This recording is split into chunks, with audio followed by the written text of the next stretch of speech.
గ్యాప్స్ని assess చేసుకుంటూ ముందుగానే మనము ప్రివెంటివ్ స్టెప్స్ తీసుకొని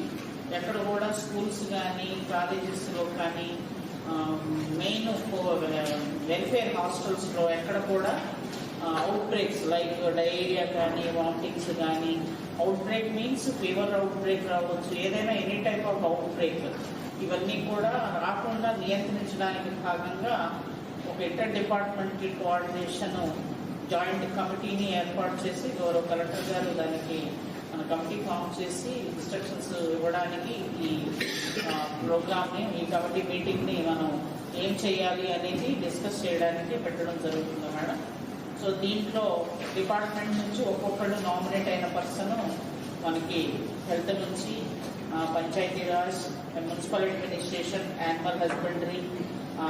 food safety department, agriculture department, welfare departments, RWS, education department వీళ్ళందరి దగ్గర నుంచి మనకి ఒక కమిటీని ఫామ్ చేసుకొని ఈ మెంబర్స్ అందరూ కూడా అంటే మామూలుగా మేడం ఇది మనకి చెప్పిన గైడ్లైన్స్ ఏంటంటే ఏదైనా అవుట్ బ్రేక్స్ వస్తే ఇన్వెస్టిగేషన్ చెక్ లిస్ట్ ఒకటి ఇచ్చారు మేడం, చేయమన్నారు.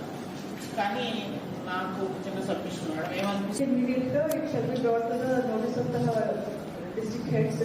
అక్కడ డ్రింకింగ్ వాటర్ ఎనీ కంటామినేషన్ ఉంది, పైప్ లైన్స్ ఉంది అంటే అది చూసుకోవాలి, ఆర్ ఎనీ ఫుడ్ కంటామినేషన్ ఉంది అంటే అది కూడా ఇమీడియట్గా అడ్రస్ చేసిన విధంగా చూసుకునే ఇన్స్ట్రక్షన్స్ చెప్పండి.